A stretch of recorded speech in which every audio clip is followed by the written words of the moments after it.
Um leão selvagem é uma força da natureza. Perigoso. Ousado. Engenhoso.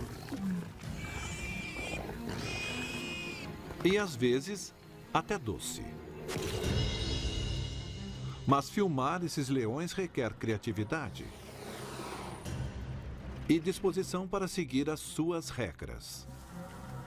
Aqui cada imagem extraordinária tem de ser merecida. E os predadores é que dão as cartas.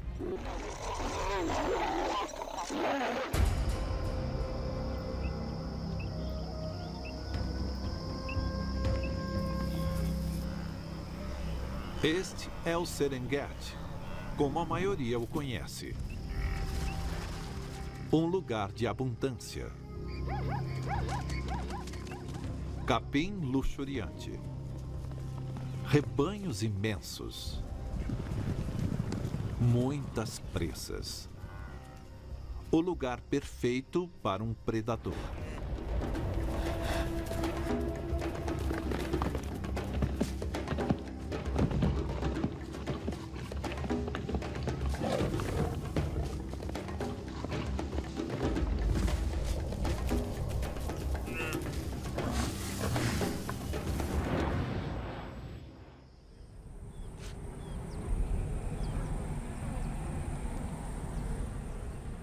Mas no limite oriental do parque está um mundo mais duro.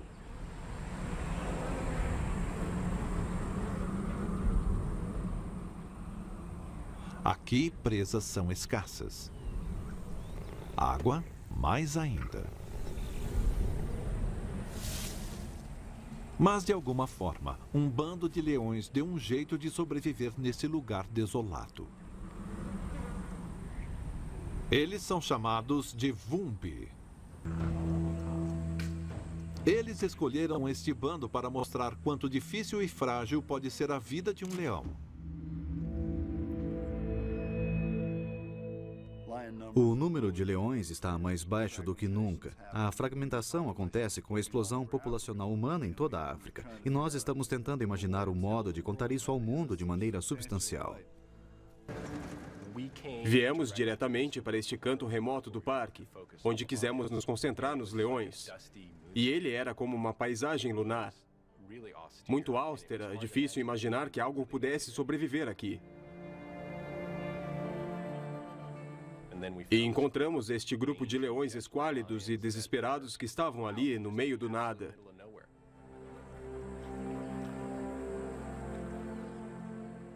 Eles vivem no limite completo. Nick e Nathan chegam na estação seca quando as condições são piores. Sem água, sem capim verde, nenhuma presa à vista. O bando Vumbi tinha 5 fêmeas e, quando chegamos, 9 filhotes. E estavam vivendo nesta paisagem árida, seca, poeirenta. Os filhotes eram patéticos. Estavam em desespero, cobertos de sarna. Você via os ossos deles. Eles lutavam por cada gota de leite que pudessem tomar. Com poucas presas nesta parte do Serengeti, o bando precisa tirar partido de cada oportunidade. Os pesquisadores põem uma coleira com rádio em uma fêmea de cada bando. E a fêmea com a coleira se levantou e começou a olhar para longe. Não sabíamos o que ela poderia estar vendo. Nick e Nathan nada veem. A paisagem parece intocada.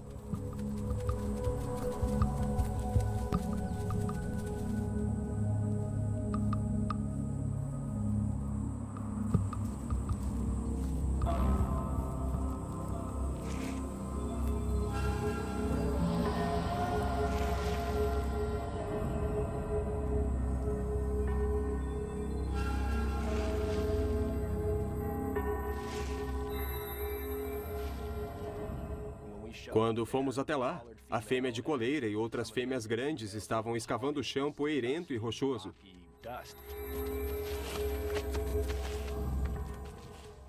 E parecia que a fêmea de coleira estava encabeçando a operação. Ela estava muito concentrada no que tinha no buraco.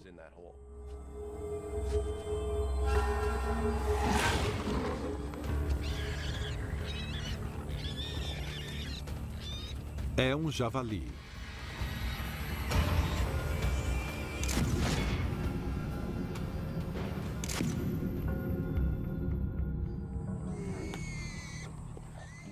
Só o fato de entrarem no buraco e tirarem o bicho é incrível, porque você percebe que elas estavam dispostas a se arriscar por estarem desesperadas. O outro lado disso foi que a fêmea de coleira tinha uma certa solenidade. Ela parecia ser uma líder, mas quando pegaram o javali, ela não o comeu. Ela ficou no buraco porque sabia que tinha outro nele. Aquilo nos deixou atônitos. Ela sabia que tinha outro javali no buraco. Estava disposta a não comer o primeiro para cuidar do bando. Cai a noite.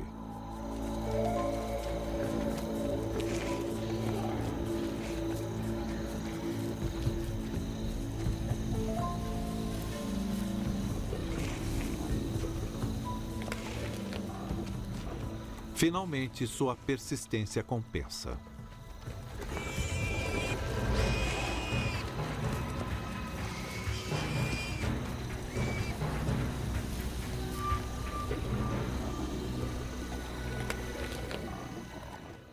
Fui para casa aquela noite pensando, que projeto esse que estamos? E o que essas imagens têm de belo é que você não saberia o que aconteceu se não fosse o vídeo. Mas é com a fotografia que você pode olhar e examinar a cena, ver o que todos estão fazendo. A fêmea de coleira tinha muito a ver com a coesão do grupo. Foi um sacrifício que você não esperaria de um animal selvagem.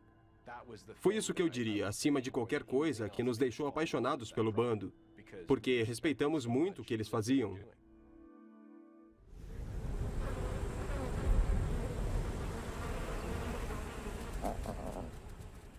Mesmo achando comida, você precisa de água para sobreviver. E assim, por melhor caçadora que fosse a fêmea de coleira, os leões ainda precisavam de água.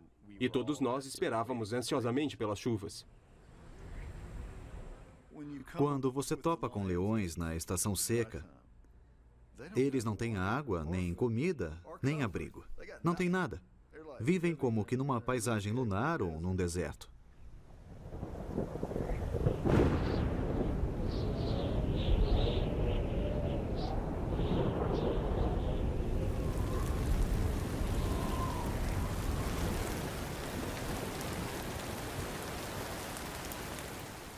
Na estação da seca, tempestades podem cair de repente, mas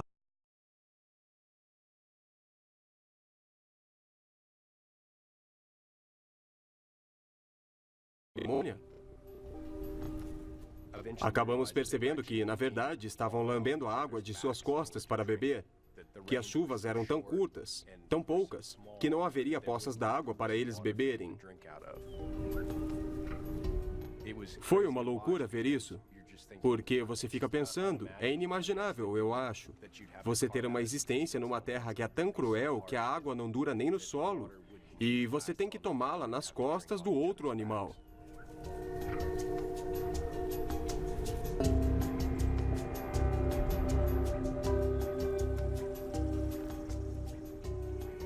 a chuva é um alívio, mas temporário.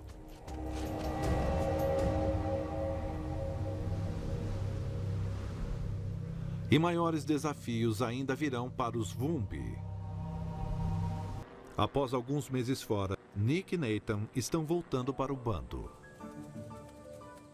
Nossa primeira viagem foi basicamente uma chance de conhecer os leões. Se eu vou filmar o rei dos animais, tem de ser o rei dos animais. Não pode ser o rei dos animais visto de cima. Intimidade é tudo. Enquanto Nathan trabalha no robô, Nick e sua esposa a naturalista Reba Peck examinam o bando.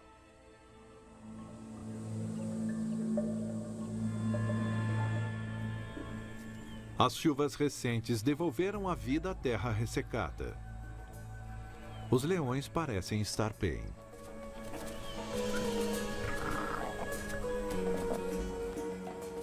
Quando voltamos, os filhotes estavam maiores, mais fortes, estavam à metade das mães. Já estavam só comendo carne. Mas faltava um. De 9 havia 8. Ficamos especulando porque víamos como eles se comportavam e se alimentavam. Que havia os raquíticos, os marginalizados. E foi um desses. É a sobrevivência do mais forte. Mas só uma morte na estação seca já é um feito notável. Em toda a África, mais da metade dos filhotes de leão morrem antes dos 2 anos.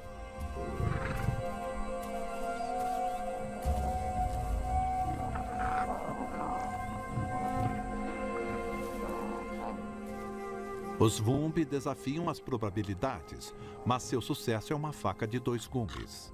Quanto mais filhotes famintos sobreviverem, mais pressão há sobre as fêmeas para alimentá-los. Mas o que eles não sabem é que seu mundo está prestes a ser virado de ponta cabeça. Porque leões machos estão à espreita.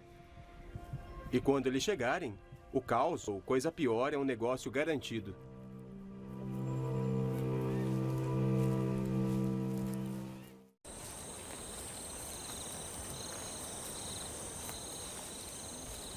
Desde que Nick e Nathan chegaram ao Serengeti, eles só viram as fêmeas do bando Vumbi e os filhotes. Mas também há leões machos nesta parte do parque. Os machos dão complexidade à dinâmica do bando e os fotógrafos estão impacientes por sua chegada. Como fotógrafo da vida selvagem, você não pode dirigir os animais. Não pode dizer, se for possível, traga os machos para cá amanhã. Seria bem legal. Quer dizer, é duro. Basicamente, você fica esperando os machos chegarem e não temos ideia de quando isso pode acontecer. Era o início de tarde e vimos imediatamente que teríamos que registrar isso, ficar lá o tempo possível. Porque sempre que tem um macho perto de fêmeas, algo pode acontecer. Achei que pudesse ser um macho estranho, porque estavam agindo com cautela. Se o macho não tiver ligação com o bando, ele tentará matar os filhotes para eliminar a prole de machos rivais e fazer as mães entrarem no cio. Mas as fêmeas expulsarão os machos se puderem. E muitas vezes as fêmeas morrem tentando proteger os filhos. Então, uma batalha épica poderia estar prestes a acontecer. Nós não tínhamos dúvida de que as 5 fêmeas eram uma força nada desprezível. Elas eram... Eu sempre as chamei de gangue de motoqueiros, eram duronas.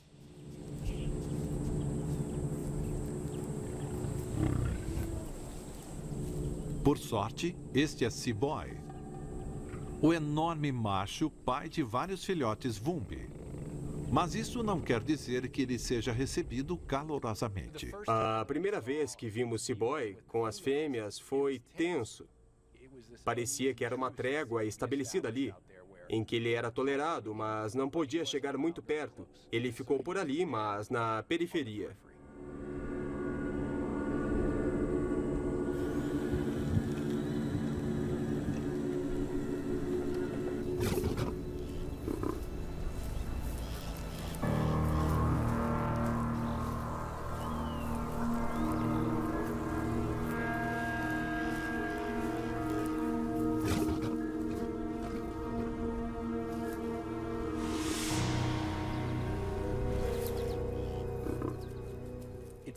Era como se elas estivessem incertas quanto ao que fazer com ele, não confiando nele totalmente.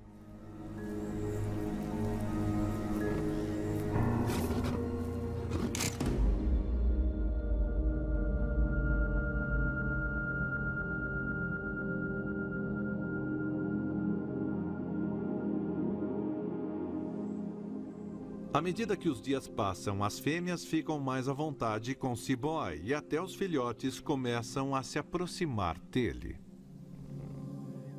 Era uma noite calma, tranquila, e nós estávamos acompanhando.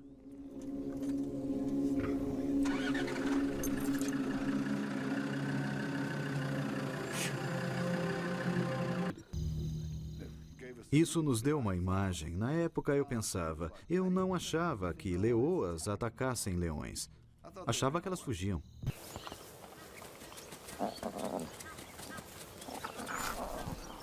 Com a chegada de Seaboy, as Vumbi têm a necessária proteção contra outros machos. As fêmeas continuam vigilantes, certificando-se de que ele não exagera com os filhotes.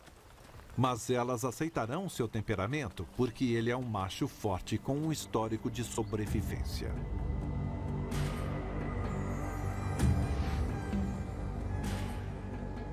17 de agosto de 2009. Ok, 17 de agosto de 2009.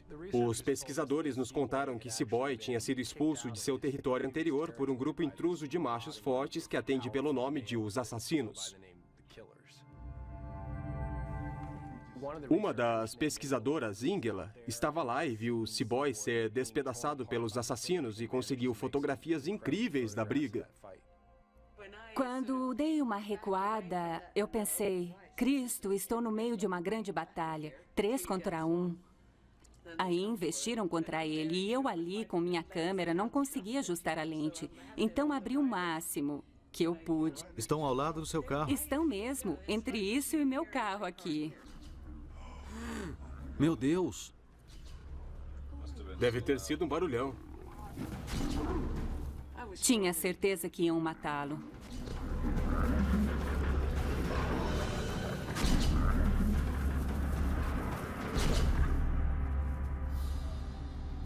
Eram 3 contra 1.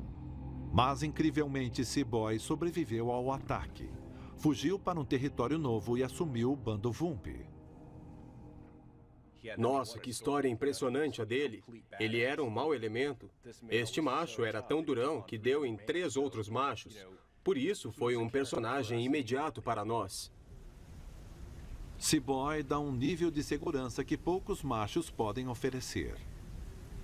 Mas sozinho, até mesmo ele terá dificuldade de impedir que machos rivais assumam o controle. Os suspeitos mais prováveis, velhos inimigos de Seaboy.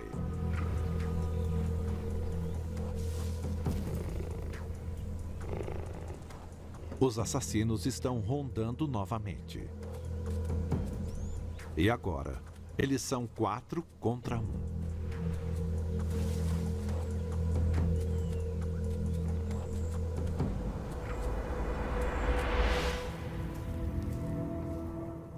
Para sobreviver num lugar desses, você precisa de esforço de equipe. As fêmeas se juntam e formam um bando e uma cuida da outra. Elas se protegem e defendem juntas o território como uma unidade.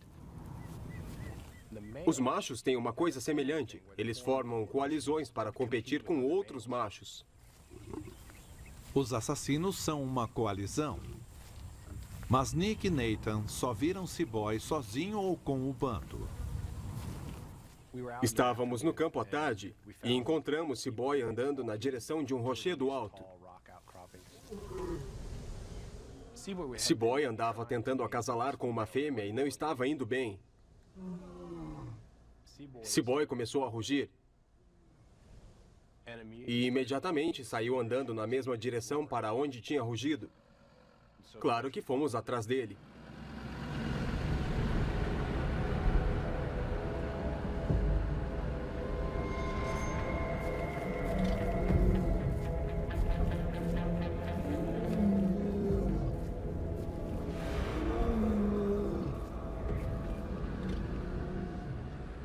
Acabamos vendo, na direção em que ele ia, outro leão vindo até ele. De longe, não fica claro se é um macho desgarrado ou talvez um dos assassinos.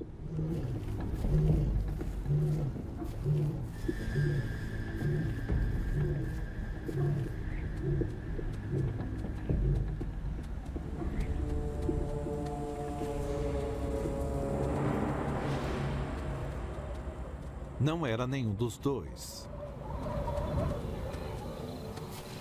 Acontece que Seaboy também tem um parceiro. Os pesquisadores o batizaram de Hildor.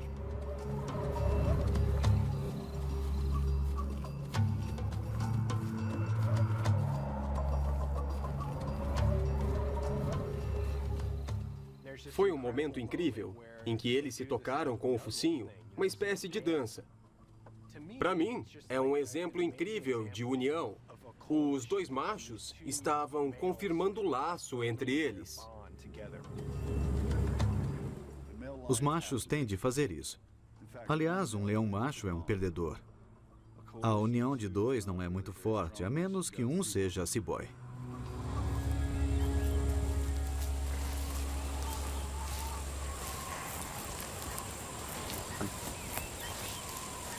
Como cibói, Hildur é pai de vários filhotes Vumbi e lutará pela sobrevivência deles. Mas sua chegada aumenta a pressão sobre as fêmeas do bando. Há lugares onde os machos participam totalmente do alimento caçado. Mas o que eu vi foi o oposto disto. Eu vi carniceiros sendo alimentados porque eles fornecem proteção. Uma coisa meio mafiosa.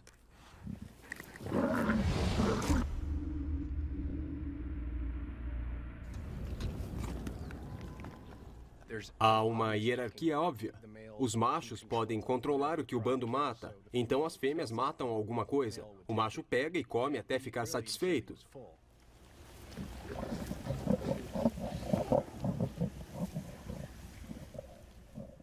Há pouca coisa disponível e, com um grupo tão grande, um bando desse tamanho, uma gazela pequena, ou o que quer que seja, não é suficiente para todos, nem para os filhotes.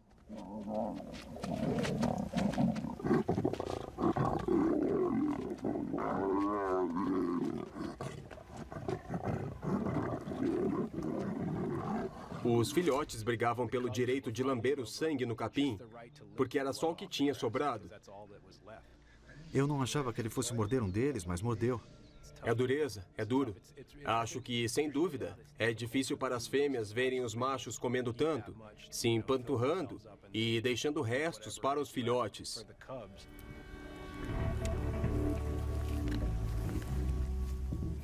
É o preço pago pelo bando pela proteção.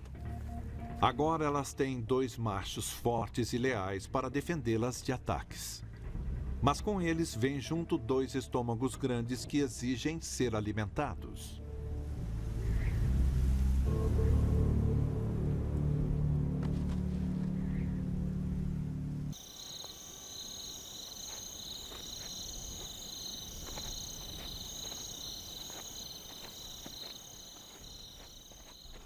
Quando entramos no projeto, todo mundo disse: "Ah, leões, eles só ficam deitados dormindo", e é verdade, eles dormem um bocado. Mas tem todo um outro lado de um leão que começa assim que o sol se põe. Eles enxergam muito melhor do que a presa à noite. E se estiver bem escuro, um leão pode caminhar entre as presas. E elas mal se darão conta da presença dele. E nós tínhamos que dar um jeito de filmar isso.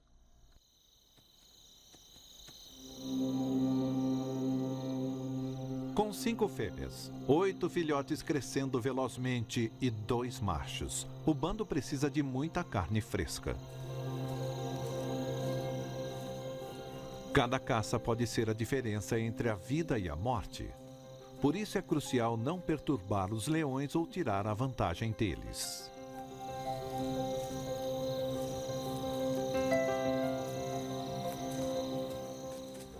Para os leões terem o máximo de sucesso, não pode haver luz. Até o luar os atrapalha. E para nós, isso dificultava bastante. Nossas câmeras não viam nada quando não tinha luar. Por isso, projetamos uma luz invisível que só as câmeras viam.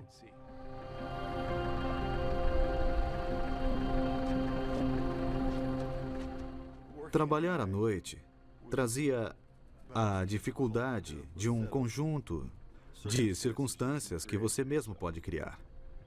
Mas eu achava que era importante usarmos a luz invisível. Parece simples, ótimo. Projete uma luz infravermelha, os leões não a verão, perfeito. A realidade é que foi muito chato. Para mim, dirigir o veículo ficou difícil, porque eu só conseguia enxergar até onde a luz se projetava.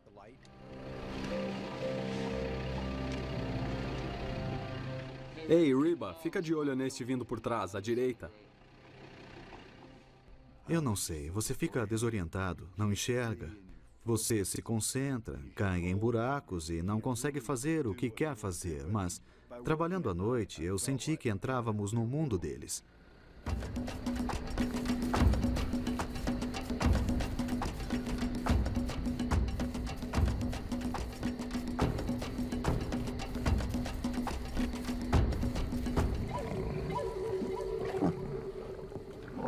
Houve várias ocasiões em que estávamos no rastro deles. Eles tinham abatido um animal e nós chegamos antes que ele morresse.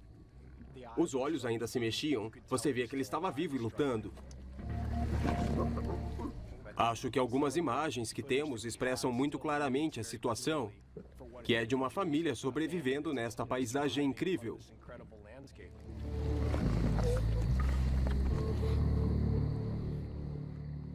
Fizemos vários quadros muito legais.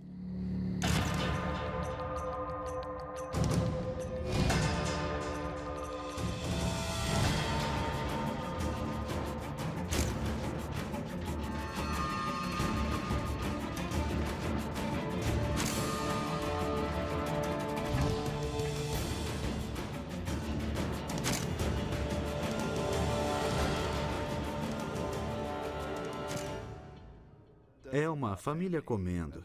É isso o que a foto traduz. Hoje alimentamos a família.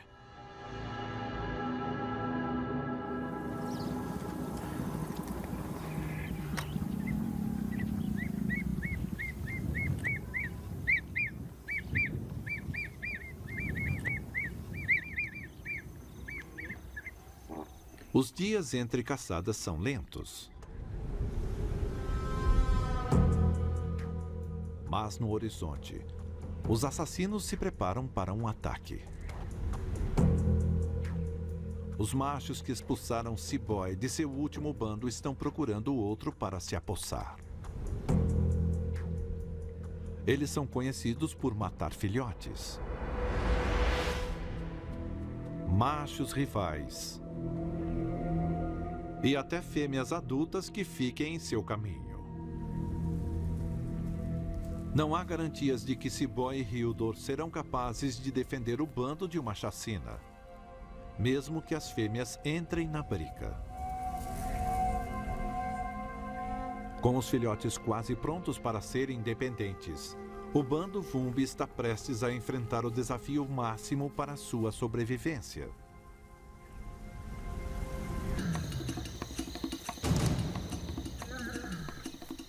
É noite fechada e os assassinos estão a caminho. A equipe os localiza em território Vumbi, se preparando para um confronto.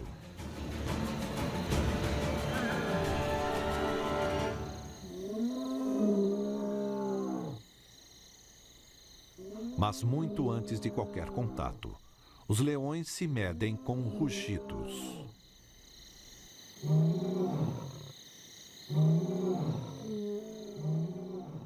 Existe uma comunicação incrível, particularmente à noite, em que estamos com os Vumbi e ouvimos rugidos à distância. Os Vumbis aguçam os ouvidos e rugem de volta. Eles conhecem bem esses sons e se comunicam totalmente entre si usando os rugidos. Uma coisa incrível que os pesquisadores descobriram é que os leões sabem contar. E eles usam os rugidos para decidir se vão atacar ou não outro grupo de leões. Os pesquisadores gravaram os rugidos e tocaram para os leões para ver como reagiriam.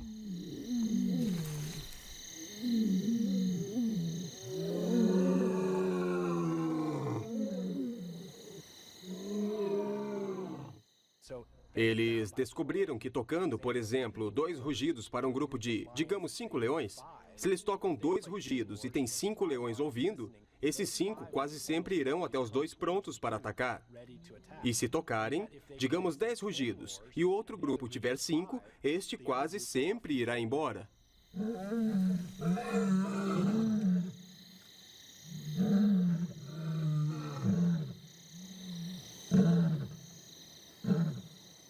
Com os assassinos, os números são um pouco mais uniformes. 4 deles contra C-Boy, Hildor e 5 fêmeas.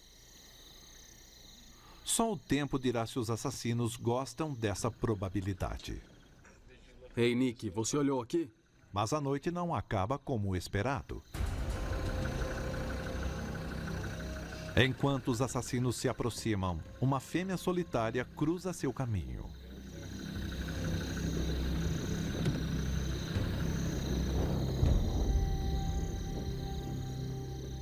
Os assassinos se distraem. Um deles parte atrás da fêmea. E os outros parecem perder o foco.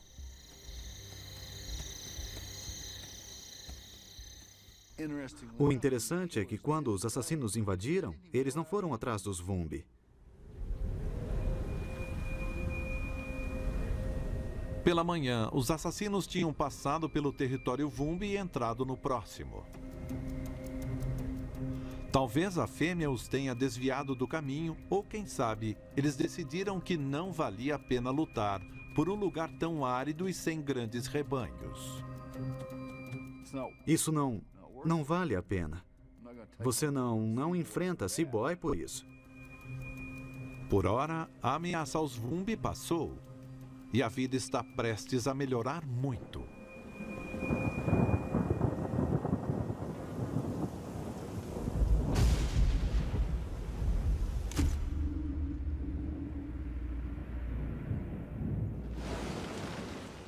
Chuva. No meu mundo, a chuva é algo que aprecio. Chuva significa a luz do sol na vida dos leões. Eles estavam no limite e quando a chuva veio e aumentaram as presas, a vida de repente ficou bem mais fácil.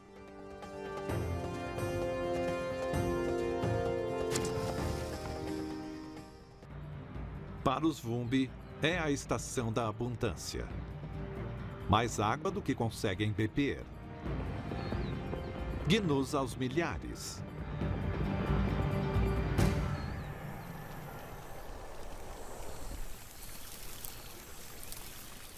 Os filhotes sobreviveram às primeiras e perigosas estações secas e estão quase prontos para viver por conta própria. Estão muito diferentes do que estavam quando a expedição teve início. Quando conhecemos os Vumbi, os filhotes estavam vulneráveis. Eles mal se aguentavam. Eles eram pequenos, ossudos, esquálidos. Seu destino não estava decidido. E quando os deixamos, eles tinham quase 2 anos. Estavam quase do tamanho de suas mães. Estavam robustos, fortes, estavam completamente diferentes. E não resta dúvida que esses filhotes só chegaram onde chegaram porque suas mães eram mães tremendamente competentes e amorosas.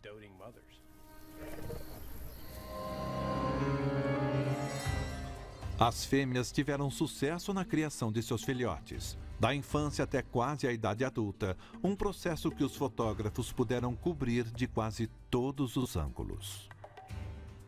Sabe, eu acredito na história. Realmente acredito que o motivo para eu fazer o que faço é ter um registro que será devidamente guardado e que representa esse momento no mundo. E pode ter algum efeito. Você quer que as pessoas se importem, que elas se importem com esses animais, que sintam que eles são dignos de serem salvos, dignos de viver, porque certamente a existência deles no mundo é frágil.